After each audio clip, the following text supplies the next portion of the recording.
congregándonos en el mismo lugar hayan enemistades entre nosotros, incluso entre familiares que no se hablan. Vamos, hoy es tiempo de romper eso. Hoy es tiempo de romper eso. Hoy es tiempo de dejar esas cosas. ¿Sabes por qué? Porque la palabra del Señor es bien clara y dice que sin paz y sin santidad nadie verá al Señor. Sin paz y sin santidad. Vamos, iglesia, hoy se rompen las enemistades. Hoy se rompen los pleitos familiares. Hoy se rompe eso en el nombre poderoso de Jesús. Él está aquí en ese lugar para romper cadenas. Para cadenas.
romper, cadenas romper, cadenas romper.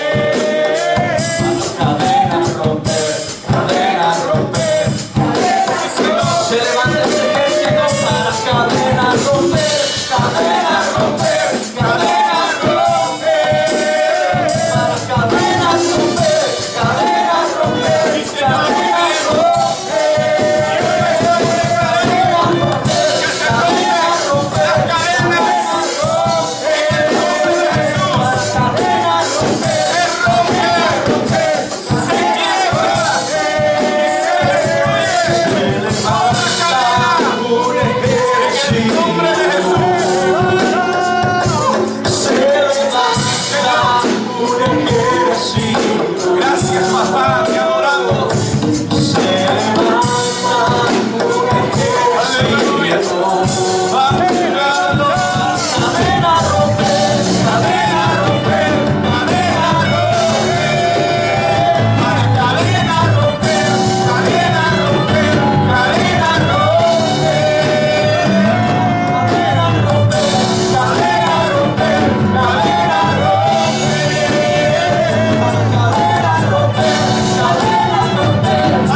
que nos permites estar aquí, Señor.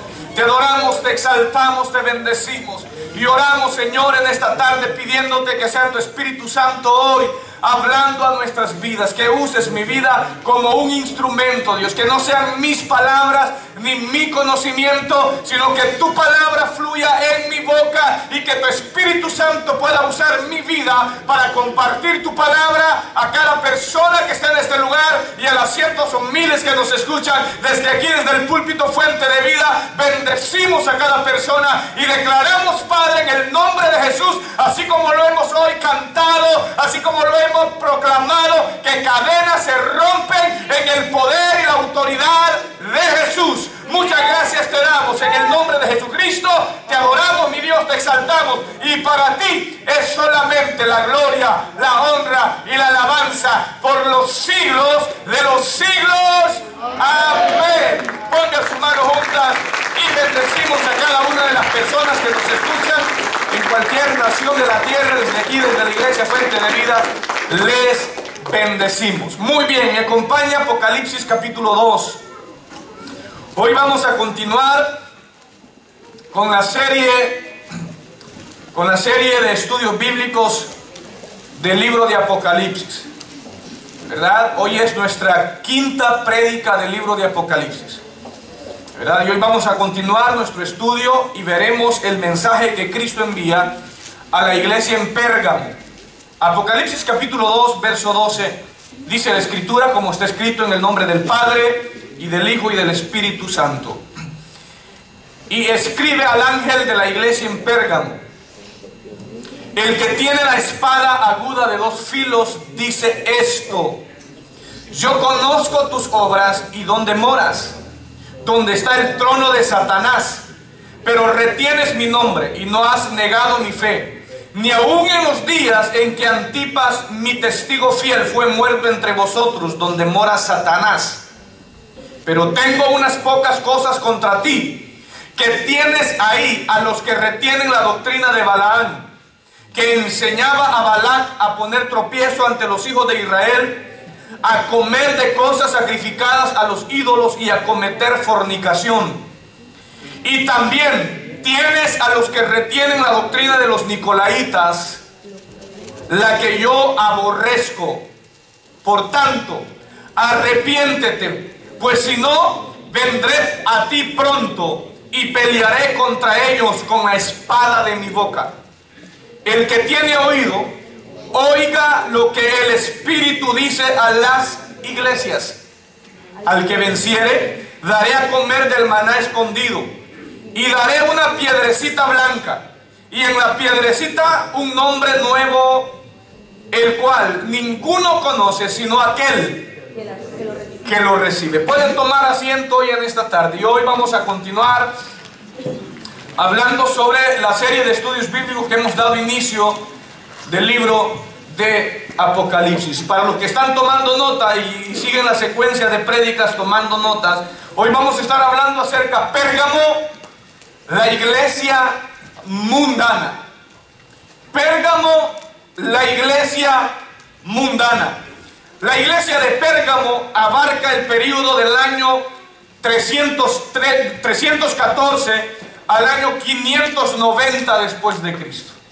Ese es el periodo que abarca. Si usted ha venido tomándonos, se dará cuenta, la primera iglesia, Éfeso, la iglesia del periodo apostólico prácticamente, ¿verdad? Hasta el año 100. La iglesia de Esmirna, la iglesia del periodo posapostólico. Y esta iglesia cubre el periodo donde la iglesia prácticamente se casa, se enlaza, se une al mundo. Por eso hemos denominado esta serie o esta prédica de esta tarde Pérgamo, la iglesia mundana, porque cubre ese periodo desde el año 314 al año 590. Cuando nosotros vamos al libro de Hechos, nos damos cuenta que el apóstol Pablo visitó esa región allá en lo que es actualmente Turquía, pero en realidad el libro de Hechos no registra específicamente quién haya fundado esta iglesia y cuándo fue fundada esta iglesia. No registra el libro de Hechos de los Apóstoles, pero según Hechos capítulo 16, verso 7 y verso 8, dice la escritura que Pablo pasó por Misia y en su segundo viaje misionero. Nosotros estamos los días martes estudiando la epístola a los Gálatas y estamos dándonos cuenta del primer viaje misionero de Pablo. Para aquellos que quieran venir, les invitamos los días martes, un tiempo de estudio bíblico que tenemos aquí en la iglesia. Vimos el primer viaje misionero, que Pablo sale de Antioquía, de Siria, y recorre todo lo que es la parte de ahí de Asia Menor. Pero aquí en Hechos capítulo 16, versos 7 al 8, nos damos cuenta que Pablo emprende su segundo viaje misionero y llega a Misia. Misia era la región donde se encontraba Pérgamo. Para aquellos que les gusta tomar nota, ¿verdad? En Misia era la región donde se encontraba Pérgamo. Ahora, no dice la Biblia que Pablo haya establecido allí una iglesia, pero cuando nosotros continuamos estudiando la Biblia, llegamos a Hechos capítulo 19, verso 10, nos damos cuenta que Pablo, estando en Éfeso, desde Éfeso, dice la Biblia, que él llenó todo Asia con la palabra de Dios. Entonces es más probable que la iglesia en Pérgamo haya sido fundada durante la estadía de Pablo en Éfeso, donde ahí llegó toda la palabra a toda Asia Menor, lo que actualmente es la parte en Turquía. Ahora, la ciudad de Pérgamo. Pérgamo significa, la palabra en sí, el nombre Pérgamo significa casamiento o unión. Y Pérgamo fue la iglesia que se unió, se casó con el mundo y todo su sistema. Hoy vamos a darnos cuenta acerca de eso, todo lo que sucedió allí en Pérgamo.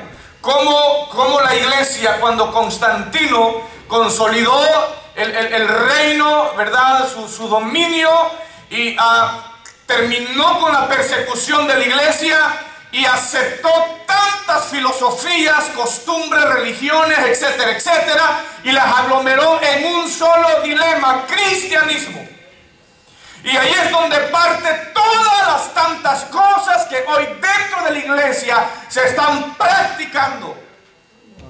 Y muchas veces la iglesia no sabe cuál es su trasfondo. Allí en Pérgamo, donde se unió todo, se consolidó todo, Y hoy vamos a darnos cuenta que el cristianismo puro empezó a ser diluido.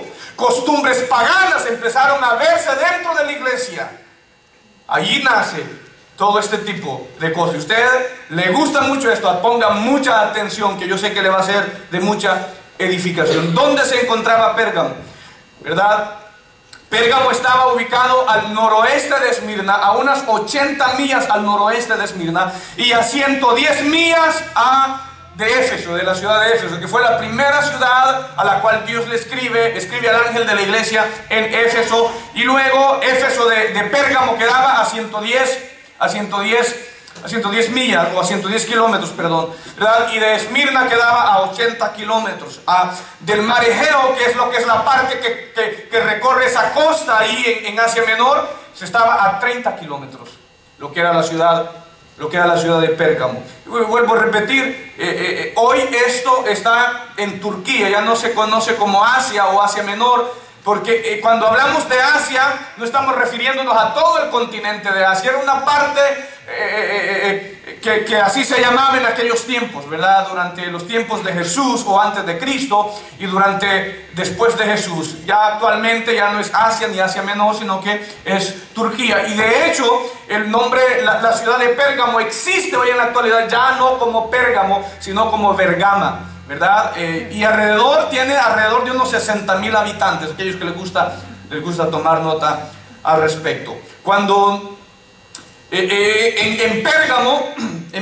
Pérgamo fue la capital política de Asia Menor por casi 300 años. Allí estaba la hegemonía o el dominio o el control político de toda la provincia. Allí era donde los emperadores tenían su trono, que hoy vamos a descubrir por qué se le llama donde mora y donde Satanás tiene su trono. Porque durante casi 300 años todo lo que era el poder político estaba ¿dónde? En Pérgamo.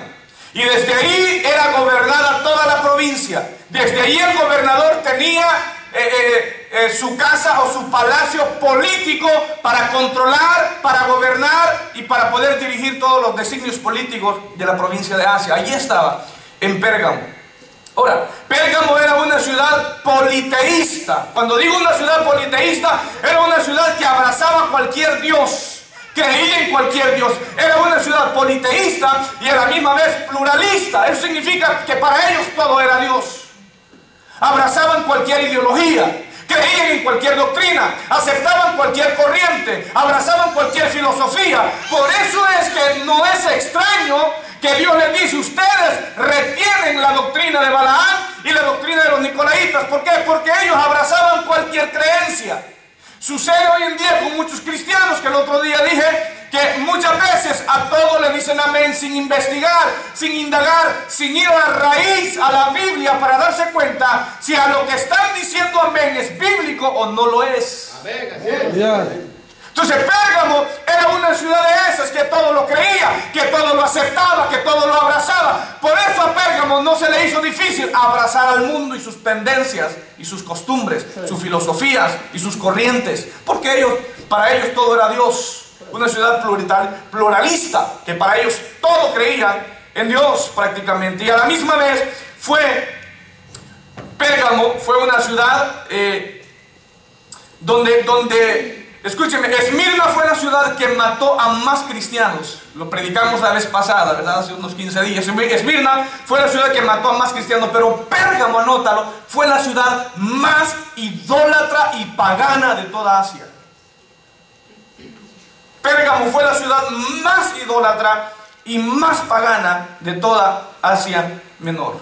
Tanto así que en la escritura que hemos leído, que vamos a ir poco a poco estudiando el trasfondo de la ciudad, para que podamos entender por qué el contenido del mensaje necesitamos saber el trasfondo de la ciudad. Por eso es que en Pérgamo se encontraba la sede o el trono del emperador. Por eso es que se le llama el trono de Satanás. ¿Saben por qué? Porque allí en Pérgamo fue la primer ciudad en Asia Menor en construir un templo al emperador en el año 29 antes de Cristo. Anótalo. Fue al emperador Tiberio César. En el año 29 antes de Cristo fue la primera ciudad en Asia Menor en construir un templo al emperador romano. Y no solamente le construyeron un templo, fue la primera ciudad que empezó a adorar, a rendirle culto a los emperadores romanos, demostrando su lealtad a Roma.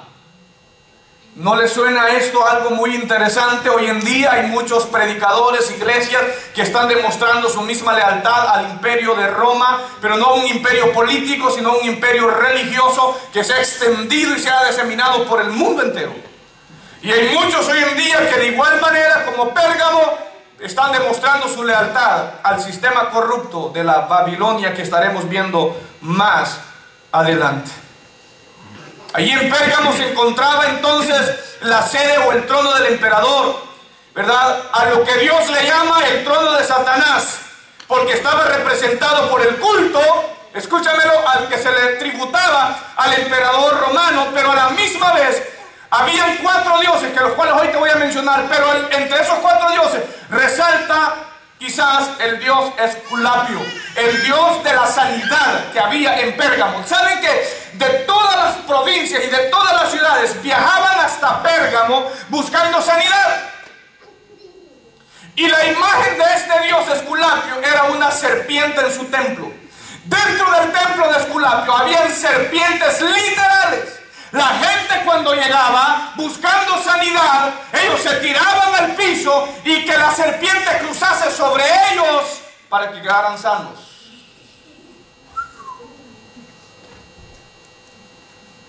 Todo esto es parte del paganismo, idolatría y tantas cosas que habían allí en Éfeso. Otro de los dioses que estaban en Éfeso era la diosa Atenas. Era la diosa, la patrona, ¿verdad?, de Pérgamo. Según ellos creían que esta diosa era la que protegía toda la ciudad, ¿verdad? Y luego mencioné ya el dios Esculapio, que el símbolo de él es una serpiente. Nosotros sabemos que representa la serpiente. La Biblia dice en Apocalipsis, anótalo, 12:9 y 22:2, que esa serpiente es Satanás, la serpiente antigua que se llama Diablo y Satanás, el cual engaña al mundo entero. Entonces dentro de este templo estaba el dios Esculapio, estaba también el dios Dionisio y el dios Zeus. 4 dioses. Quinto, con el culto que se le rendía al emperador romano. Toda la ciudad, cuando el emperador estaba allí, todos tenían que doblar sus rodillas y decir: Señor emperador.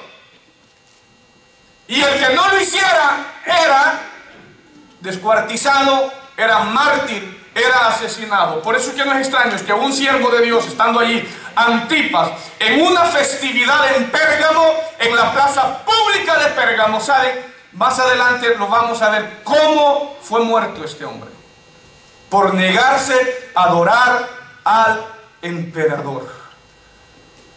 Eso era Pérgamo, mis amados hermanos, un sistema corrupto, un sistema incrédulo, un sistema pagano, un sistema apóstata, una ciudad entregada a la idolatría, al paganismo y a tantas otras cosas. Y estando allí en esa ciudad, Dios tiene una iglesia, la cual Él dice: yo sé dónde ustedes viven, yo sé dónde ustedes moran, yo sé que ustedes moran donde Satanás tiene su trono, pero aún ustedes no han negado mi fe. Dios les está diciendo. Además en Pérgamo, escúchenmelo, anota esto, en Pérgamo se encontraba la segunda biblioteca más grande del mundo, con más o aproximadamente 200,000 volúmenes escritos a mano. En Pérgamo, allí se encontraba la primera biblioteca más grande, si lo quieres anotar, fue la biblioteca de Alejandría, en Egipto. Fue la biblioteca más grande reconocida en la historia. La segunda era en Pérgamo.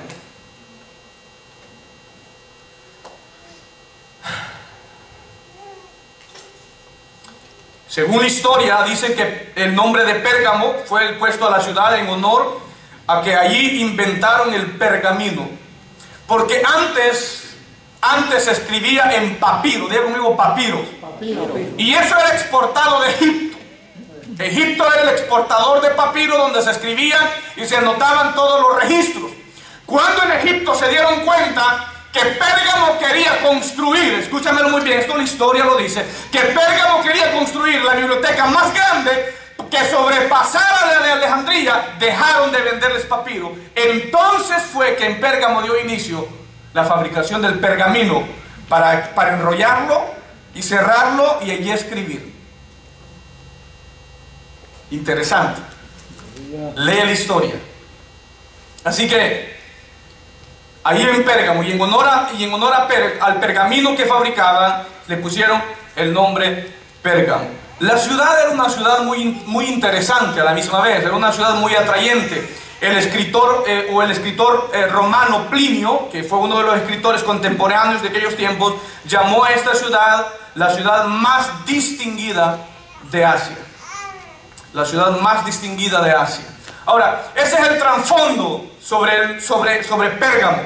Una ciudad entregada a la idolatría, una ciudad sumisa en el paganismo, una ciudad que abrazaba cualquier doctrina, cualquier filosofía, cualquier corriente, una ciudad entregada completamente al paganismo. Allí en esa ciudad Dios levanta una iglesia. Probablemente fue fundada por el apóstol Pablo estando en Éfeso durante los años de ministerio que estuvo ahí, que llevó la palabra de Dios. Ahora Dios viene y le escribe a esta iglesia y le dice: escribe al ángel de la iglesia en Pérgamo. Hemos mencionado acerca de esto, ¿verdad? Que el ángel se refiere al pastor o encargado de administrar los asuntos eclesiásticos de cada ciudad. Entonces dice: escribe al ángel de la iglesia en Pérgamo. Él es la persona a la cual Dios le escribe. Y Dios se describe a esta iglesia diciéndole: el que tiene la espada aguda de dos filos dice esto. Todos sabemos que la espada aguda representa ¿qué? La palabra de Dios. La espada aguda representa la palabra de Dios. Dice en Hebreos 4:12 que la palabra de Dios es viva y eficaz y más cortante que la espada de doble filo. Pablo en Efesios capítulo 6, versos del 16 y 17 en adelante, menciona que la espada es la palabra del Espíritu, ¿verdad? Entonces, cuando Jesucristo se describe y le dice a esta iglesia: yo soy el que tiene la espada de doble filo, en otras palabras, Cristo se está presentando a esta iglesia como el juez que está listo para ejecutar sus juicios por el pecado de la iglesia. Esa descripción de Cristo a la iglesia de Pérgamo, en otras palabras, le está diciendo: por su pecado, por su maldad, por su idolatría, por su paganismo, porque ustedes no se oponen a nada de esto, yo tengo mi espada aguda de doble filo. En otras palabras, estoy listo para traer juicio a ustedes. ¿Usted lo quiere comprobar? Vaya conmigo a Apocalipsis 19, verso 15 y verso 21, los que están tomando nota, y usted se va a dar cuenta. De su boca sale una espada aguda para herir, para juzgar, para traer juicio con ella a las naciones, y él la regirá con vara de hierro, y el piso lagará el vino del furor de la ira del Dios Todopoderoso. Verso 21 dice: y los demás fueron muertos con la espada que salía de su boca, del que estaba montado, y todas las aves se saciaron de las carnes de ellos. ¿Qué nos habla eso? Juicio de Dios. La espada que sale de la boca de Dios, ya hemos dicho que es la misma palabra de Dios. Dios dijo y fue hecho, dice el Salmo. Todo lo que existe salió por el poder de la palabra de Dios. Y Dios, escúchame, Dios solamente basta decir y las cosas son hechas. Dios solamente basta. Incluso cuando a Jesucristo le preguntan cuando lo van a arrestar y le preguntan: buscamos a Jesús de Nazaret, porque los que lo iban a arrestar no lo conocían, no sabían quién era Jesús, y Jesucristo le dice: yo soy. Y dice la Biblia que cuando Cristo les dijo: yo soy, ellos retrocedieron y cayeron, porque el poder de la palabra de Cristo, la tierra y el cielo y todo se estremece, porque su palabra tiene poder, ¿saben? Y no solamente poder creativo, pero también tiene poder para destruir. Y por eso, escúchenme, cuando estemos más a fondo, cuando todas las naciones se hayan reunido en el Valle del Megiddo, lo que será la batalla de Armagedón, cuando Cristo venga con sus santos ángeles y la iglesia con él en su segunda venida, Jerusalén va a estar rodeado de ejércitos, habrá un valle lleno de ejércitos, de millones de soldados, profetizado en Apocalipsis, y cuando Él viene, Él no va a tener que soltar, no va a tener que traer escopeta, ni misiles, ni bombas. Simplemente con la palabra de su boca, todos los ejércitos reunidos ahí en el Megiddo serán quemados. Ese es el Dios que nosotros adoramos. ¿Cuánto le alaba en esta tarde?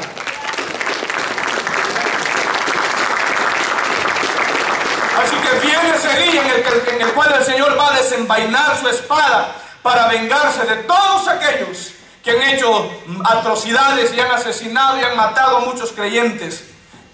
Viene ese día. Por eso, mis amados hermanos, dice la Biblia, Romanos 12, 19, anótalo. Romanos 12, 19, no os venguéis vosotros mismos, sino dejad la ira, sino dejad la venganza en las manos de Dios, porque está escrito: mía es la venganza, dice el Señor. Yo pagaré el precio. Eso dice la Biblia. Y luego el verso 20 dice: si tu enemigo tiene hambre, dale de comer, y si tiene sed, dale de beber. Haciendo esto, ascuas de fuego amontonarás. ¿Sobre qué? Sobre su cabeza. No te vengues si alguien te ha calumniado, si alguien te ha señalado, si alguien te ha criticado, si alguien ha hecho malo en contra tuyo. Dice: no metas tus manos, porque el día que venga yo con mi espada aguda, yo me voy a encargar de todos aquellos que te han hecho daño. Sí, Señor, aleluya. ¿Está siguiendo? Amén. Pero el Señor dice: pero si tú pones tus manos, yo no voy a vengarme por ti. Deja que Dios lo haga y no lo hagas tú. Todos los santos hombres que han sido muertos, martirizados y han muerto como mártires por causa de Cristo, Dios vengará la sangre de ellos. Desde el primero, Caín, que fue muerto por su hermano, o perdón, desde Abel, que fue muerto por su hermano Caín. Entonces el Señor se presenta a esta iglesia como el que tiene la espada aguda de dos filos. Luego, después de presentarse y de dar esta descripción, Cristo viene y elogia a esta iglesia. Me acompaña, por favor, el verso 13. Yo conozco tus obras. Esta frase se repite en todo el mensaje a las iglesias de Éfeso, de Asia. Yo conozco tus obras y dónde moras, donde está el trono de Satanás. Pero retienes mi nombre y no has negado mi fe. Aún en los días que Antipas, mi testigo o mi siervo, lo traducción de otras escrituras, mi siervo, testigo fiel, fue muerto entre vosotros, donde mora Satanás. Ser cristiano en estos tiempos, en este siglo XXI, es fácil. Ser cristiano en aquellos tiempos en los cuales vivía esta gente, en medio de las terribles persecuciones que enfrentó la iglesia, eso era lo más terrible. Eso era cruel. En aquellos tiempos, alguien que se identificara como cristiano ante el mundo, en medio de estas terribles persecuciones, no era para que viviera más. Era obligado, hostigado, que renunciara a su fe, que negara a Cristo, que le blasfemara. De otra manera, lo pagaba con su vida. Y estos hombres de Dios prefirieron morir por causa de Cristo antes que negar y traicionar su fe en Jesucristo. Nada que ver hoy en la actualidad con muchos de los cristianos que tienen por nombre cristianos, pero que en realidad en su vida diaria no representan al Cristo que ellos confesan. Amén. Alguien dijo: las obras de los siervos de Dios son mejor conocidas cuando las circunstancias en las cuales son hechas son adversas. Amén. Lo repito, las obras de los siervos de Dios son más conocidas y tienen mayor peso cuando se hacen en medio de circunstancias adversas. ¿Qué quiero decir con esto? La luz brilla más en la oscuridad. Así es. Entre más oscura está la noche y un pequeño destello de luz ilumina toda la oscuridad. Y eso fue lo que hicieron estos hombres. El verdadero cristiano se conoce no en los momentos de abundancia.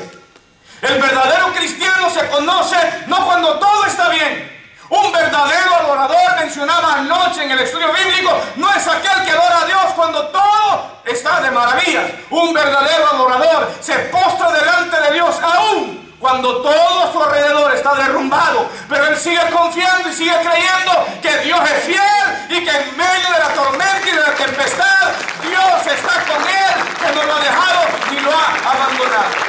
Adorar a Dios cuando las cosas marchan bien, bendecir a Dios y levantar las manos y gritar, eso es fácil. fácil. El problema es como lo hicieron estos hombres en medio de momentos difíciles.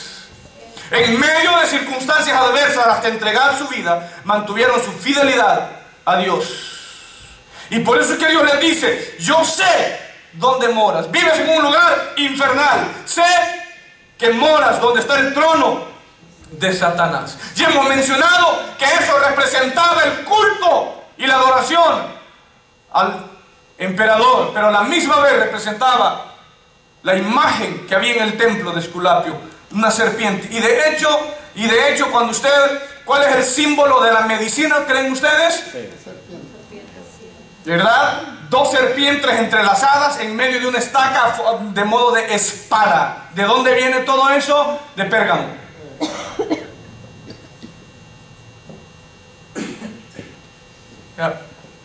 Ahora, era una ciudad que mataba a los cristianos fieles que adoraban a Dios. Y ahí dice el texto: aún en días que Antipas, mi testigo fiel, mi siervo fiel, fue muerto entre vosotros, donde mora Satanás. Pero qué importante es saber que aún en medio de momentos y de una generación corrupta y malvada y perversa y pecadora, hay hombres de Dios que se pueden mantener fieles.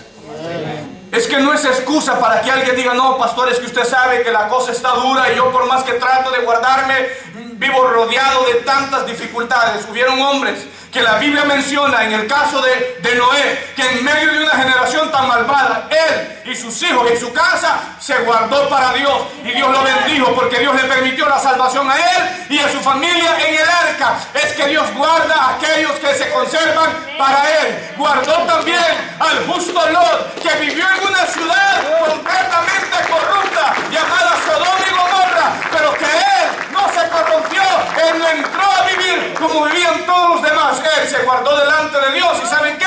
Cuando Dios destruyó la ciudad de Sodoma y de Gomorra, vino y lo sacó a él y trajo el juicio sobre Sodoma y sobre Gomorra. Aquí lo vemos una vez más, lo comprobamos. Un hombre de Dios, un siervo de Dios, que algunos dicen que era un esclavo creyente, pero otros dicen, yo creo personalmente que pudo haber sido el líder o el pastor de la iglesia en Pérgamo, ¿verdad? Que por no negar su fe en Jesús prefirió morir por causa de Cristo. Y la Biblia menciona poco de Antipas, fíjense, pero lo poco que menciona es tan revelador. Nos menciona que un hombre estuvo dispuesto a morir por aquel que había muerto por él en la cruz del Calvario, por no negar su fe en Jesucristo. La tradición, esto no lo dice la Biblia, la tradición dice que Antipas fue muerto. Lo metieron en un como tipo toro de metal y encendieron una fogata y lo pusieron allí y fue asado lentamente.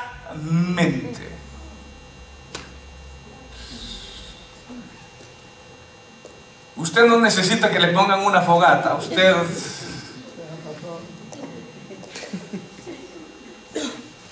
¿Están aquí? Amén. Eso dice la tradición, que así fue asado lentamente en medio de un metal que encendía en fuego. Y esto fue durante la persecución que el emperador Domiciano persiguió a los creyentes. Y aquellos que no lo querían adorar a él, ¿saben qué sucedía? Los mandaba a matar. Y Dios dice, yo sé dónde moras. Sé que vives en una ciudad donde Satanás tiene su trono y has retenido mi fe, has retenido la fe y no has negado mi nombre. Qué bueno es que Dios pueda decir eso de nosotros, ¿verdad? Que ustedes viven en un siglo XXI corrupto, lleno de pecado, lleno de maldad, lleno de tanta idolatría, de tanto paganismo, de tantas desviaciones doctrinales, de tantas cosas que están emergiendo cada vez más dentro de las filas del cristianismo, entre comillas, pero que ustedes saben que aún siguen creyendo en mí, aún me siguen adorando a la antigua, aún me siguen bendiciendo, sus cultos no se han actualizado como en otras iglesias, ustedes aún mantienen esas raíces donde me adoran, cuando vienen al templo se postran delante de mí, no solamente ahí sentados. Pero esas cosas se han perdido en las iglesias. Y quizás alguien que puede estar escuchando dice, pero pastor, ¿y qué tiene de malo que yo pueda orar de sentado? Claro, no tiene nada de malo. Para mí no tiene nada de malo, pero saben, hay cosas que necesitamos mantenerlas aún. Allá en nuestros países, la gente nomás entraba al templo, ¿a dónde corría a orar? ¿A dónde? ¿Cómo lo hacía? Llegaba y postraba en el altar. Ahora todos venimos masticando chicle a la iglesia y platicando, y empieza el culto y todavía hablando. Si le van a lavar, alábele en esta tarde. Así están todas las iglesias. Miren, escúchenme, así está dentro de todas las iglesias. Mientras está la predicación, ahí muchas veces, ahí checando el Instagram o el Twitter, y en cultos en vivo, y en muchas iglesias. Así está. Ya se ha perdido ese temor y ese respeto en la casa de Dios. Pero yo estoy aquí para decirles hoy, esta tarde, el Dios que nosotros adoramos, Él es el mismo de ayer, Él es el mismo hoy y lo será por siempre. Iglesia, es necesario que caminemos en temor y temblor delante de su presencia. A la iglesia de Pérgamo entró tanto modernismo y tanta mundanalidad, que fue la iglesia más mundana de todas las 7 iglesias que estaremos o que ya estamos estudiando. Y por eso es que Dios inmediatamente en el verso 14, pero tengo unas pocas cosas contra ti. Tengo unas pocas cosas contra ti. Dios, escúchemelo muy bien, exhorta y tiene un reproche para esta iglesia. Esta iglesia tenía buenas obras. Esta iglesia tenía creyentes fieles como Antipa. En esta iglesia había un remanente fiel que se guardaba y se mantenía delante de Dios. Pero saben, a pesar de que esta iglesia había soportado la crueldad de las persecuciones de los emperadores romanos y se mantuvo fiel a Dios, no obstante, en Pérgamo no todas las cosas andaban bien. Es que, damas y caballeros y personas que nos están visitando, nos escuchan en alrededor del mundo, no existe una iglesia perfecta. Amén. Siempre en todas las iglesias habrá algo que no anda bien. Mire, la iglesia de Éfeso, una iglesia que has trabajado arduamente, no has desmayado, no has negado la fe. Una iglesia incansable para trabajar, pero había un pero. Habían dejado su primer amor. Esmirna y Filadelfia son las 2 únicas iglesias a las cuales Dios no les reprocha. Simplemente les exhorta a mantener lo que se les había entregado. No vaya a ser que Dios dice, yo venga y quita el candelero de su lugar. Pero a esta iglesia Dios le está diciendo, después de decirle, ustedes retienen la fe, no han negado mi nombre, aún cuando viven en medio de persecución y dificultades. Pero Dios dice, viene y les dice, pero tengo unas pocas cosas contra ustedes. Y lo primero es que retienen ahí, que aceptan ustedes la doctrina de Balaam. Verso 14, pero tengo unas pocas cosas contra ti, que tienes ahí a los que retienen la doctrina de Balaam. Dentro de la iglesia habían grupos de personas que escuchaban a maestros falsos y creían sus falsas enseñanzas. Desafortunadamente, mis amados hermanos, esta historia se viene repitiendo seguidamente dentro de las iglesias. A veces cuando alguien les predica la palabra de Dios y lo hace fuerte y predica lo que es y enseña lo que en realidad la Biblia dice, muchas veces no es tan querido y cae un poquito mal. Viene cualquiera por ahí y endulza a la gente, se los echa a la bolsa y con palabras y lisonjas, como dice Romanos capítulo 16, engaña los corazones de los ingenuos y la gente dice, me encanta cómo predica. Y mucha gente en Pérgamo cayó en la falsa enseñanza de los que enseñaban la doctrina de Balaam. Balaam era un profeta a sueldo que quedó en la historia bíblica para enseñarnos a identificar, anótalo, a todos los que hoy en la actualidad andan al igual que Balaam, enseñando por dinero. Y es necesario, iglesia Fuente de Vida y damas y personas que nos escuchan, que usted pueda leer la Biblia y pueda identificar quiénes son este tipo de personas que vienen a las iglesias, que se presentan ante la congregación, pero simplemente no lo hacen con el propósito de edificar porque aman a Dios, sino que su interés es el dinero. La historia de este falso profeta llamado Balaam la encontramos en Números capítulo 22. Un hombre que, si bien es cierto, tenía de alguna manera revelación de Dios.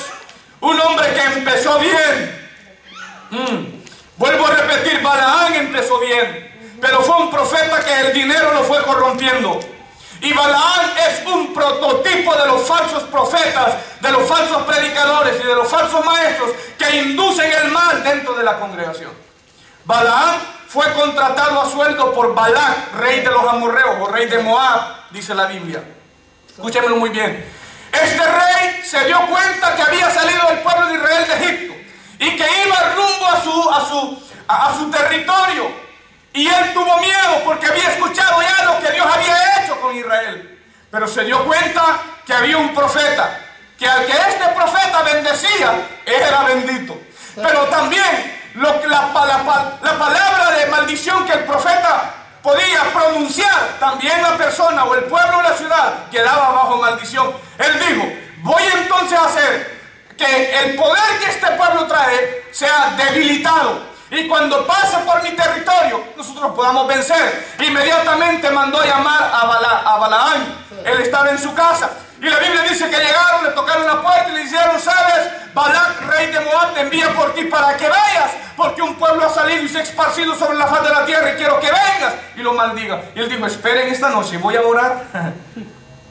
Y se puso a orar. Y Dios le dijo, esa gente que te busca ahí, no vayas con ellos. No maldigas a ese pueblo, porque es bendito. Amén. Y él dijo, ¿sabe? Dios me dice que no puedo ir. Y ellos se fueron. Y vino Balac y aumentó el doble el billete. Y ellos volvieron y le dijeron, mira, el rey Balac ha aumentado la cantidad, los dones, los premios y los regalos que él tiene para ti, con tal que vayas y maldigas a Israel. Y él dijo, esperen, voy a orar nuevamente. Y en su terquedad, como Dios ya sabía que el corazón de Balaam se había desviado por el dinero, Dios le dijo, ve, pero vas a decir lo que yo te diga. Aleluya. Escúchenme, predicadores. Usted no está para decir lo que la gente quiere oír. Usted está para predicar lo que Dios dice que hay que predicar.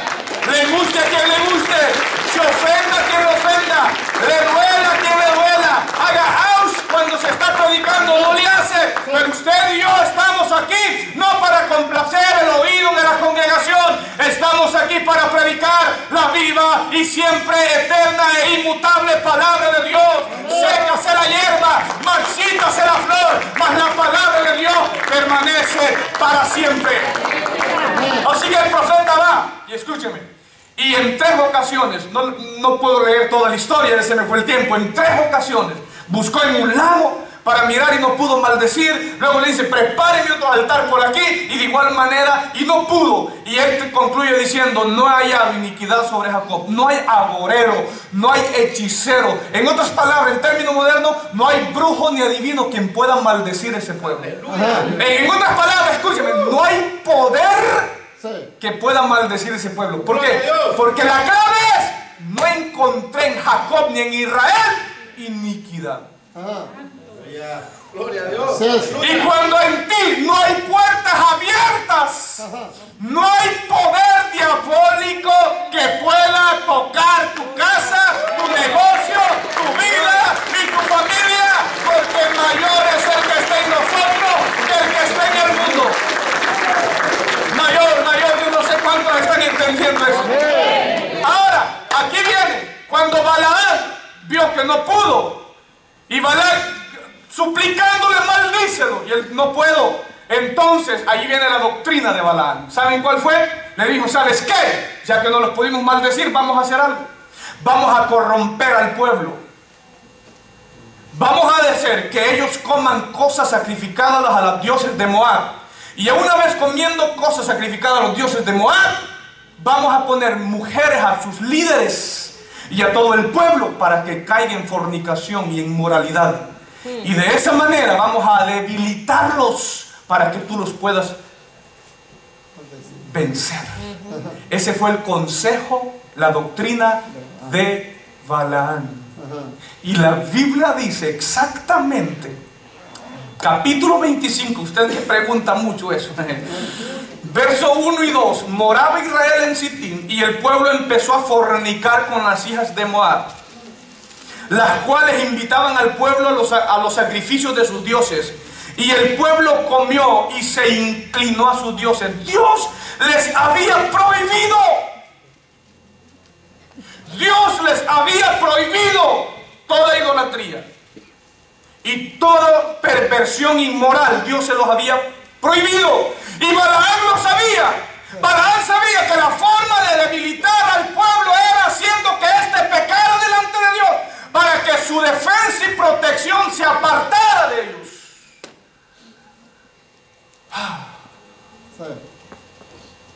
Entonces, de esa manera pudo él corromper al pueblo. ¿Y todo por qué?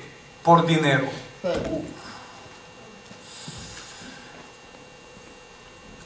El corazón de Balaam se había, escúchenme, se había apoderado del dinero.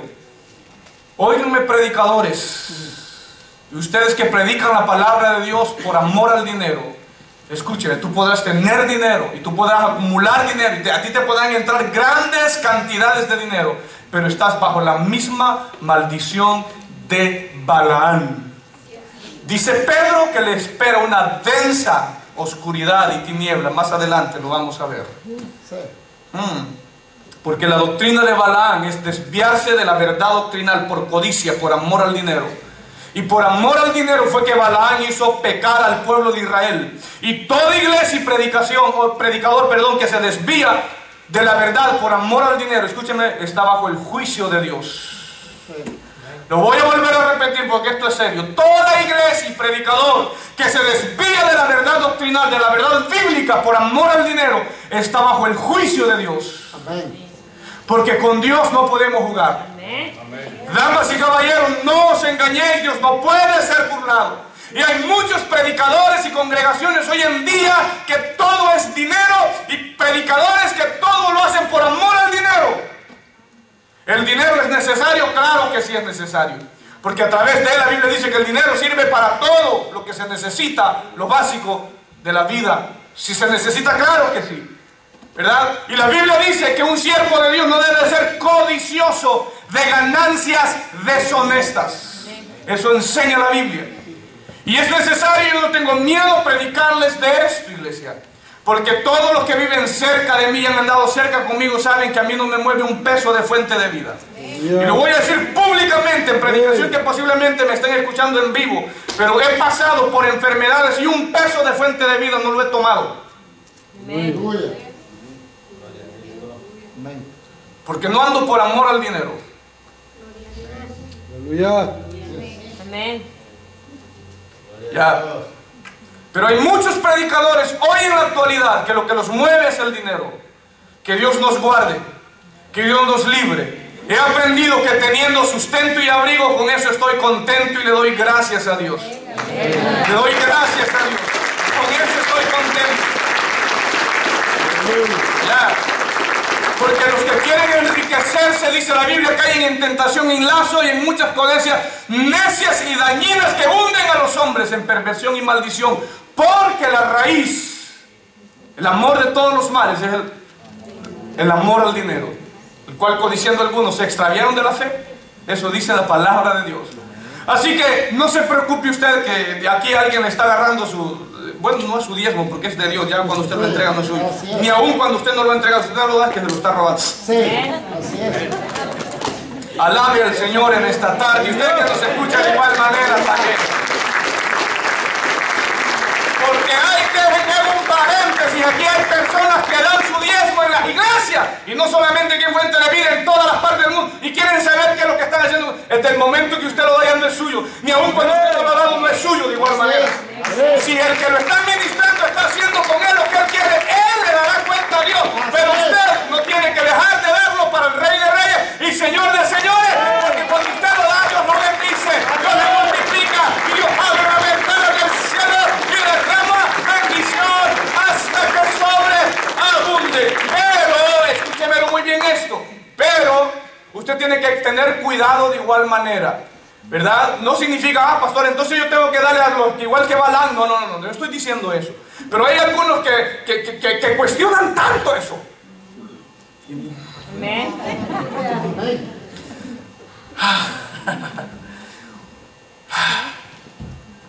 Mira que dice Eclesiastés 5:10. Fíjense que no les voy a hablar tanto hoy de dinero, pero aquí va. El que ame el dinero no se saciará de dinero. Así es. Y el que ame el mucho tener no sacará fruto. Sí. Esto es vanidad. Ajá. El que ama el dinero no se saciará de dinero. Así es. Escúchame. El dinero nunca va a poder saciar tu vida completamente. ¿Sirve el dinero? Claro que sí, ya lo he dicho. Pero no te va a saciar, no te va a satisfacer. Sí. Hay personas, escúchenme, hay personas millonarios que tienen dinero y viven insatisfechos.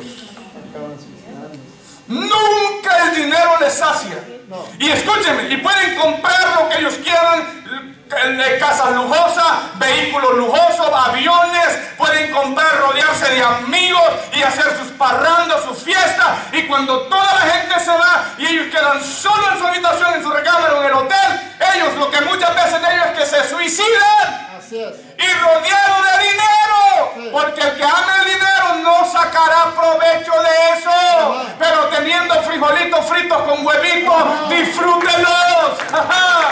¡Viva alegre! ¡Viva feliz! Porque el dinero no lo va a saciar. Y si usted es de aquellos que está, acumule y acumule más y más y más, y está trabajando y dice, ok, ya tengo esta cantidad, ahora vamos a poner más en el, y está ahí. Otro lo disfruta. Sí, así es. Y a algunos se le está encendiendo Ajá. la antena. Diego, aprovechalo tú antes de que, mírale, tú te estás matando y sudando la gota gorda y te levantas a las 3, 4 de la mañana y llegas tarde a tu casa, y el día que tú te vayas, ni el último par de zapatos o calcetines que te compró tu vida tu mujer te los va a poner. No, así es. Nada de eso. Así es. ¿Ya? Sí. Así es. Disfrútalo. Así es. Disfruta hoy que puedes, sanamente. Vete con tu familia y disfrútalo. Así es. Porque el dinero no te va a saciar, todo eso es vanidad. Y eso se les olvida a muchos predicadores. Ajá. ¿Verdad? Y hoy en día hay muchos predicadores que por amor al dinero y sabiendo lo que la palabra de Dios dice, ¿saben? Van en contra de lo que Dios dice, igual que Balaam. ¿Sabes qué? ¿Quieres saber tú qué va a pasar con todos estos predicadores? Anótalo. Segunda de Pedro, capítulo 2, verso 15.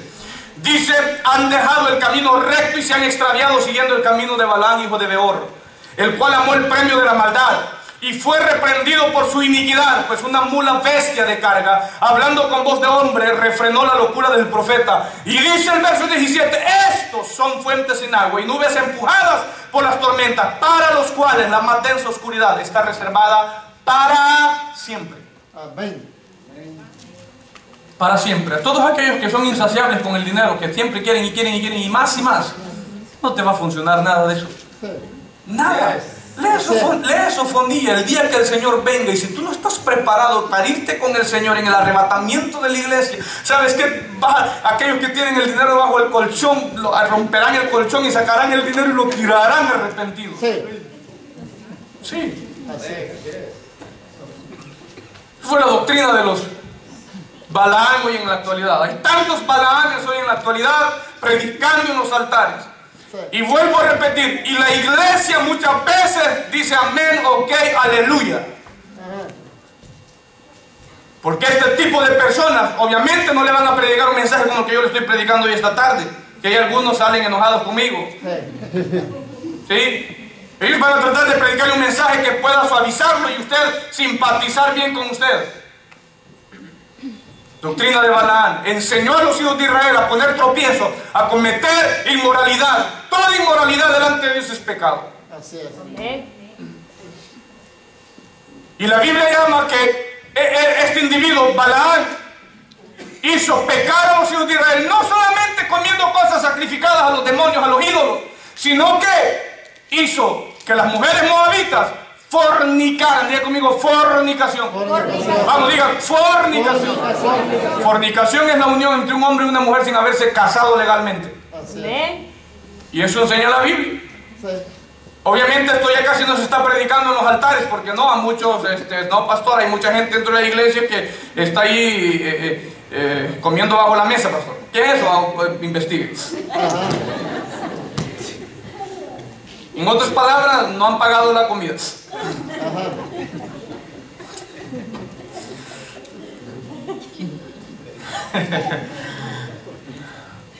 Y eso es pecado delante de Dios. Y quizás dice, no, mira, aquí nadie sabe, nadie nos ve, ni nada de eso, pero hay un ojo que todo lo ve. Así es. David dijo, ¿a dónde huiré de tu presencia? ¿A dónde miré de tu espíritu? Pudiera ocultarme en lo más oscuro de la noche. Y el ojo, lo oscuro delante de Dios resplandece más que la luz del día. Así es. No podemos ocultar nada delante de Dios. Luego está el grupo de la doctrina de los nicolaitas. Ya hablé un poquito acerca de quiénes eran los nicolaitas. Verso 15 dice, también tienes los que retienen la doctrina de los nicolaitas, las cuales también yo aborrezco. ¿Verdad? La postura principal que se creen que los nicolaitas eran los seguidores de uno de los diáconos que fue nombrado en Hechos capítulo 6 de la iglesia primitiva. Que él apostató su fe, se desvió de la fe, torció la verdad y levantó un grupo de creyentes, seguidores suyos. Y mucha gente lo siguió. Y él enseñaba, escúchenmelo, ya se los he enseñado, pero vuelvo a explicarlo de una manera más amplia para que usted lo pueda entender. Y él enseñaba que a Dios lo único que le importaba era su corazón y tu alma. Que podías hacer con tu cuerpo lo que tú quisieras, pero que a Dios lo que le interesaba era tu alma. Y así hay muchos predicadores hoy predicándole a la gente, diciéndole, ¿sabes qué? Tu cuerpo va a ser destruido, al cielo no va a entrar carne ni sangre, lo que a Dios le interesa de ti es tu corazón, es tu alma.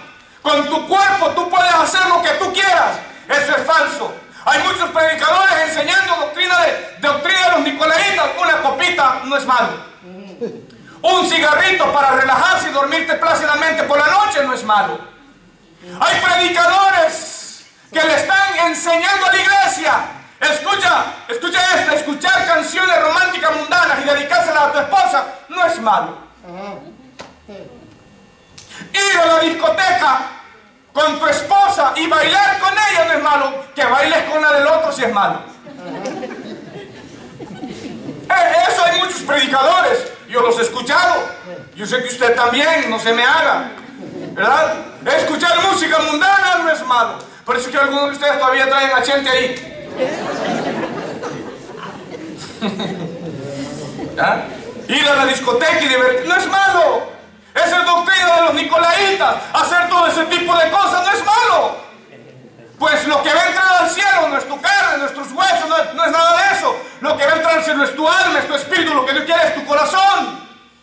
Doctrina de los nicolaitas. Y la iglesia se ha llenado de este tipo de cosas. Pero veamos qué dice la Biblia al respecto. Para algunos que todavía se están diciendo, será yo he escuchado eso y yo no le creo mucho al pastor. Veamos qué dice la Biblia.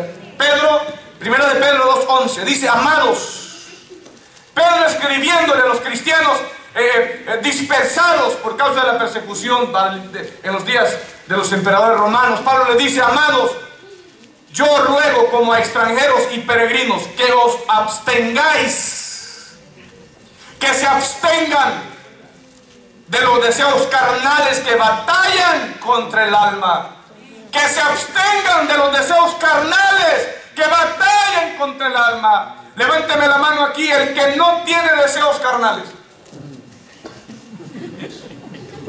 Paro la prédica y vengan al arrepentimiento todos y cada uno de ustedes. No hay mujer, niño, joven, hombre, viejo y vieja que no tenga, que no batalle con deseos carnales. Escúchame, voy a liberar a muchos hoy. El que tú batalles con deseos carnales no es pecado. El pecado es que tú cedas. No es pecado. Todos batallamos porque somos humanos. El problema es que tú cedas ante ellos. Allí es el problema. Pero no hay hombre aquí, ni mujer aquí, que no se le pongan viscos los ojos en algún momento. Y no me esté con esa carita de San Martín de Porres. Porque todos batallamos. Y por eso es que Pedro dice, mis amados, les ruego como extranjeros y peregrinos que se abstengan de los deseos carnales que batallan, que luchan. Miren, la carne nos quiere llevar a pecar. El espíritu, el alma dice no, no lo hagas. Sométete a Dios, ora, ayuna, ríndete al Señor. Y la carne nos quiere llevar a muchas cosas, a hacer lo malo delante de Dios. Pero el Espíritu de Dios vive por dentro de nosotros diciendo, vamos, tú puedes, no estás solo. Ríndete a Dios, sométete a Dios, resiste la tentación, resístelo. Y Dios te dará la corona de la vida. Eso es lo que Dios dice. Así que si usted vino esta tarde y entró aquí a Iglesia Fuente de Vida batallando con pasiones carnales, no se preocupe, pero no ceda ante ellas. Así es. Aleluya. No ceda ante ellas. ¿Qué silencio estoy escuchando? Ya me imagino en todo hicieron un clic. Ay, pastor, si supiera con lo que yo estoy batallando. No te preocupes, hermano, hermana. Tenemos un sumo sacerdote que puede compadecerse de nuestras debilidades, pero ahí va, porque Él fue tentado en todo según nuestra semejanza, pero Él no pecó. Amén. Aleluya. Entonces Cristo, aún Cristo fue tentado. Sí, Señor. Sí. En el desierto, con pan, con vanagloria, con riquezas, y con el diablo lo probó. Esas tres tentaciones de Jesús en el desierto representan todo el diario vivir en las áreas que somos tentados nosotros. Usted no lo sabía. Pero saben que Él no se dio. Él no se rindió. Tú estás trabajando en algún trabajo y tienes la oportunidad de cobrar de demás y va a venir esa tentación. Mire, dinero fácil. Esta gente no sabe nada de este trabajo. Aprovecha, haz tu día aquí o haz tu semana de un solo. Sientes esa tentación. Se dan cuenta que no solamente es lo carnal. El diablo te ataca y dice, y mire, sí, ay, la gente dice, qué bonito, sí, le quedó bien bonito. Y mire, usted no me pidió esto, pero yo le hice esto. Ay, qué lindo, qué bonito. Ahí viene, suácate, ¿cuánto? Y tú sabes que lo que le estás cobrando. Alaba al Señor en esta tarde. Ay, ay, ay. Oye, y tú en esta semana posiblemente te enfrentarás a esto, a este dilema. ¿Cobro lo justo o cobro de más? Te enfrentarás. Es una batalla que todos tenemos. Es una batalla. Pero hay que ser honestos y legales delante de Dios. Yo un día andaba, esta semana, no sé qué día, andaba en una tienda, no me recuerdo qué andaba comprando, pero me estaban cobrando, traía 3 cosas y solo me estaban cobrando 2. Y tuve que decirle a la persona, te estoy llevando 3. Y me dice, ya te las cobré, checa, porque yo estaba seguro que solo me había cobrado 2. Otro hubiera sido yo, ay, qué bendición la mía. No me recuerdo qué era exactamente, pero me estaba, traía 3 cosas y solo me estaban cobrando 2. Él me dijo, ay, cierto, ay, disculpe. Y quizás yo podría decir, robarle una tienda de estas, $10, eso no es nada. $10, robarle a una tienda, $10, no es nada. Para aquel que no tiene a Cristo. Pero para el que tiene a Cristo, robar $1 delante de Dios como que haya robado millones. Así es. Ay, ay, ay. Así es. Está silencio esto, hay muchos que están robando. Doctrina de los Nicolaitas.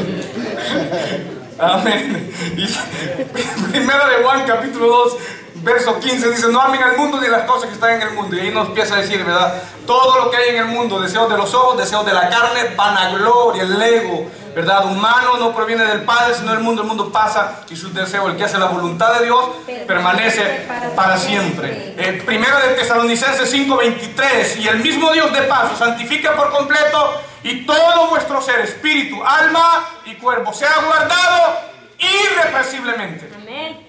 Hasta la venida de nuestro Señor Jesucristo. Hebreos capítulo 12, verso 14, seguid la paz con todos y la santidad, sin la cual nadie verá al Señor.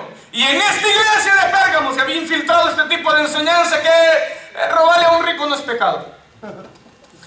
Tomarte una copita de vez en cuando no es pecado. El pecado es si tú te emborrachas. Ir a alguna discoteca no es pecado. Y hay individuos, predicadores, que argumentan diciendo lo siguiente: mira, Jesús andaba con pecadores y con prostitutas. Sí. Descarados. Así se argumenta. No, mis amados hermanos, no podemos utilizar la Biblia y torcer la Biblia de esa manera.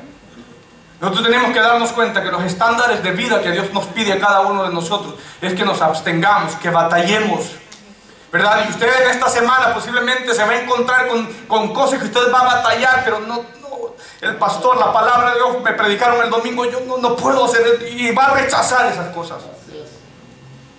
Pero va a estar ya en usted. Así es. Dios no lo va a obligar a que usted lo rechace, pero Dios le da la libre albedrío que usted decida qué hacer. Así que la iglesia de Pérgamo representaba, escúcheme, todo este paganismo, todo este pecado. En realidad el pecado de la iglesia de Pérgamo fue el siguiente, fue un pecado, dejaron la sana doctrina, se desviaron de la verdad y cayeron en inmoralidad. Ese fue el pecado básicamente de esta iglesia. Y lo terrible fue, mis amados hermanos, que esta iglesia se volvió fría y mundana completamente. Y todo, termino diciendo esto, y todo surgió en el año 313 después de Cristo. Anota esto. En el año 313 después de Cristo, el emperador Constantino promulgó el edicto de Milán, así se le llama, el edicto de Milán. Y este edicto estaba concediendo a todos los cristianos libertad religiosa y poniendo fin a siglos, a más de 2 siglos y medio de persecución salvaje sobre los cristianos. Escúcheme, cuando Constantino dijo, ¡ey! ¿Qué estamos haciendo? Dios mío lindo, ¿qué estamos haciendo? Estamos persiguiendo a los cristianos, estamos matando a los cristianos, no podemos hacer eso. Y él firma un edicto en Milán, que así se le llama, diciendo, ponemos fin a las persecuciones cristianas, ponemos fin a los asesinatos cristianos, ya no más. Eso no lo podemos seguir haciendo. Pero luego de eso él lo usó como carnada. Luego de eso él dijo, yo hago oficial el cristianismo en todo mi imperio. Y luego empezó a hacer lo siguiente, trayéndolo en términos modernos. Dijo, ok, hay celebraciones de Buda que no son malas, traigámoslos al cristianismo. Hay celebraciones islámicas que no son malas, traigámoslos al cristianismo. Hay festividades paganas que no tienen, traigámoslos al cristianismo. Y escúcheme, trajo de todas las religiones, celebraciones, fiestas y las aglomeró en un solo dilema: cristianismo, entre comillas. Sí. Y entonces, ¿qué es lo que sucedió? Ya los cristianos bajó toda la persecución. Y los cristianos empezaron a quitar el saco y a relajarse. Ya no había persecución. Y sucedió esto: los sacerdotes paganos, al darse cuenta que Constantino había quitado la persecución y todo lo había cristianizado, se dieron cuenta que ser cristianos ahora era fácil y traía más beneficios. Entonces, templos paganos se volvieron cristianos. Fiestas paganas las cristianizaron. Ahí empezó todo. Y entre esas hay muchas hoy en la actualidad. Así es. Todo, porque ya ser cristiano era fácil. Y ya empezaron a meter tanto paganismo dentro de la iglesia. ¿Y saben qué hizo Pérgamo? Se casó, se unió la iglesia y el mundo. ¿Y qué Dios dice? Dice, la Biblia lo dice, que la luz no tiene nada que ver con las tinieblas. No podemos. Si tú eres cristiano, eres cristiano. Tú no puedes andar a medias tintas. O eres o no eres. Todo eso se convirtió en un sistema religioso. Y por eso es que Dios exhortó a la iglesia. Damas y caballeros, este versículo que a continuación les vamos a poner ahí, Gálatas 4:4, es un versículo que choca con nuestro pensamiento, nuestras ideologías y nuestras creencias, pero es lo que la Biblia dice. Oh almas adúlteras, ¿no sabéis que la amistad del mundo es enemistad contra Dios? Cualquiera pues que quiera hacerse amigo del mundo se constituye en enemigo de Dios. Así es. No podemos nosotros tener afinidad con sistemas del mundo que van en contra de lo que la Biblia dice. No podemos abrazar celebraciones y cosas que van en contra de lo que la Biblia dice. Y la iglesia que haga eso, el ministro, pastor o predicador que haga eso, se la verá con Dios. Por eso es que hay cosas, y voy a abrir este paréntesis aquí a la iglesia local, y si hay algún pastor de iglesia que los escuche de igual manera. Por eso es que, escúcheme, cada vez líderes que están aquí, varones, damas y caballeros, entiéndanme, pónganse en el saco pastoral, ustedes. Hay cosas que aunque yo quiera hacerlas, yo tengo que abstenerme, porque no son bíblicas. Pero algunas veces nosotros torcemos el brazo Y discúlpenme, pero muchas veces somos como los fariseos. Colamos el mosquito y nos tragamos el camello. Pero hay cosas que no las podemos hacer porque así se van infiltrando. Escúcheme, ya una vez dejamos que las aguas del río suban este escalón, el otro lo va a querer subir aquí, el otro va a querer subir aquí y el otro va a querer llegar hasta arriba. Y por eso es que no podemos permitir cosas. Y yo le voy a decir con todo respeto, cuando usted haga cualquier celebración, hágame saber todo lo que va a hacer. Porque no podemos estar permitiendo cosas que no van de acuerdo a lo que la Biblia dice. Así es. Así se empiezan los diques y se rompiendo. ¿Cómo se corrompe una iglesia? Poco a poco. Empezamos, el agua nos llega ahí, luego va subiendo, y como se le permitió a aquel, el otro también, y como se le permitió al otro también, y de esa misma manera. Entiéndanme, por favor. Así es. Eso pasó en Pérgamo. Ellos empezaron a abrazar las tendencias, la iglesia se corrompió y entró el mundo a la iglesia. Y ya no tengo más tiempo para poder seguir predicando tanta mundanalidad que hoy en día, desafortunadamente, muchas iglesias cristianas, entre comillas, han entrado en esos dilemas. Y todo porque ignoran la verdad bíblica. Y todo porque mensajes como estos que estoy cerrando con exhortación, ya todos se agüitaron. No les gusta, pero es la verdad. Es la palabra de Dios. Yo no estoy aquí para complacer a nadie. Estoy para predicar la Biblia, la palabra. Y es necesario que nosotros cada día nos demos cuenta, amados hermanos, a la ley y a los profetas, como dice el profeta Isaías. Si no anduvieren conforme a la ley y a los profetas, porque no les ha amanecido a sus predicadores. A mí de nada me sirve cerrar un mensaje como este elogiándolos a ustedes y al final algunos me estarán invitando tamales que tienen allá de venta o me invitarán a un restaurante. Posiblemente algunos me invitarán hoy y otros no. Pero yo no estoy aquí para ganarme el favor de ustedes. Yo sé que hay la mayoría o todos, espero que me quieran. Por lo menos me quieran, no que me amen, pero que me quieran. Pero es necesario. Y Dios llama a esta iglesia, póngase de pie, arrepiéntete. Dios le dice a esta iglesia, ya no tengo más tiempo. Porque todo lo que tú has hecho no ha sido... Has dejado entrar la doctrina de Balaán, has dejado entrar la doctrina de los nicolaitas. Dios le dice, Dios le hace un llamado, arrepiéntete. Escúchame, escúchame, damas y caballeros. No importa el pecado que el hombre haya hecho delante de Dios, sea grande o chico, catalogado de acuerdo al mundo. La llave que abre el perdón y el favor de Dios es el arrepentimiento. Amén. Isaías 1:18 lo declara. Vengan luego y estemos en cuenta. Si tus pecados fueren como la grana, como los nieves serán emblanquecidos. Si fueren rojos como el carmesí, vendrán a ser como la blanca lana. Si quisieres y huyeres, comeréis el bien, dice el verso 19. Si no quisieres y fueres rebeldes, seréis consumidos por la espada, la boca de Jehová. Y el último consejo es, el que tiene oídos, oiga. Dile al que tiene ahí a tu lado, el que tiene oídos, oiga lo que el Espíritu dice a la iglesia. Al que venciere, le daría a comer del maná escondido. Ya no tengo tiempo, lo que representa el maná. Representa a Cristo, el maná que descendió del cielo, pero eso nos habla de una vida plena en el Señor. Representa, es símbolo de todas las bendiciones que tenemos en Cristo, de acuerdo a Efesios 1:3. Le daré una piedrecita blanca, ¿verdad? Esta piedrecita blanca nos habla del conocimiento y la felicidad plena que tendremos en la eternidad. Y luego un nombre nuevo. Esto nos habla de nuestra nueva posición y privilegios que tendremos en la eternidad. Si usted quiere saber un poquito más de esto, puedo compartir esta prédica. Que Dios nos ayude a nosotros. Y vuelvo a decir, no soy eterno,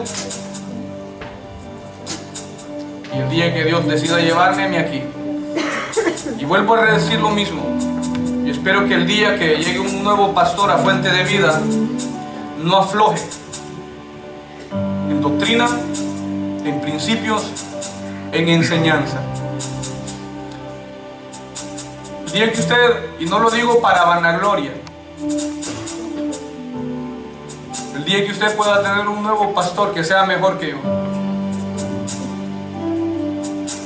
no peor de lo que yo soy, ya le bajó una sonrisa.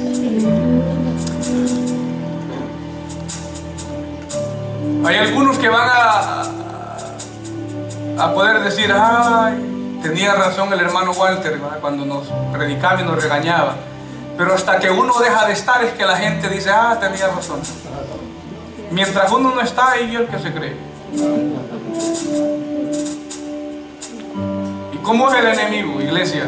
Que los que predicamos de esta manera rajatabla, el enemigo nos anda con lupa para ver qué error comete el pastor o su familia. Aquí no hay.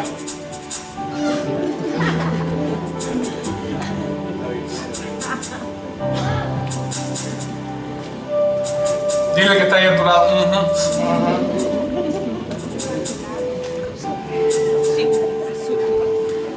Pérgamo, Pérgamo, Pérgamo, iglesia mundana. Te casaste con el mundo. Te hiciste amiga del mundo. No se haga amigo del mundo usted. Cuando me refiero a no hacerse amigo del mundo, cuando la Biblia se refiere a eso, significa no hacerse amigo de las costumbres paganas, celebraciones que no van con Dios. Nada de eso. ¿No sabéis que un poco de levadura leuda toda la masa? Un poquito así y echa a perder toda la masa.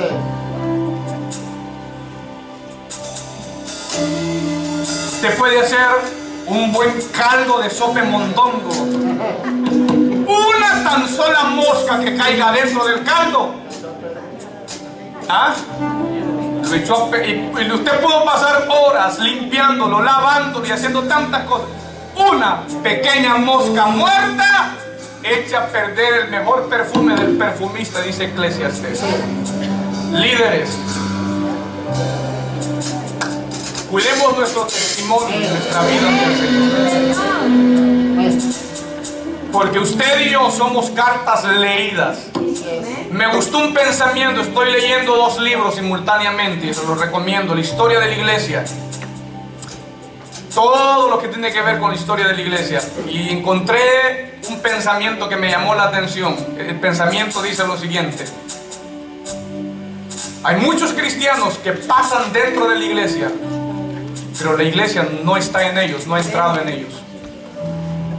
Hay mucha gente que está dentro de la iglesia, pero no tienen la iglesia dentro de ellos. Hay muchos creyentes que están dentro de la iglesia, pero la iglesia no está dentro de ellos. Dile quién tienes a tu lado: ¿tú estás dentro o la iglesia está dentro de ti?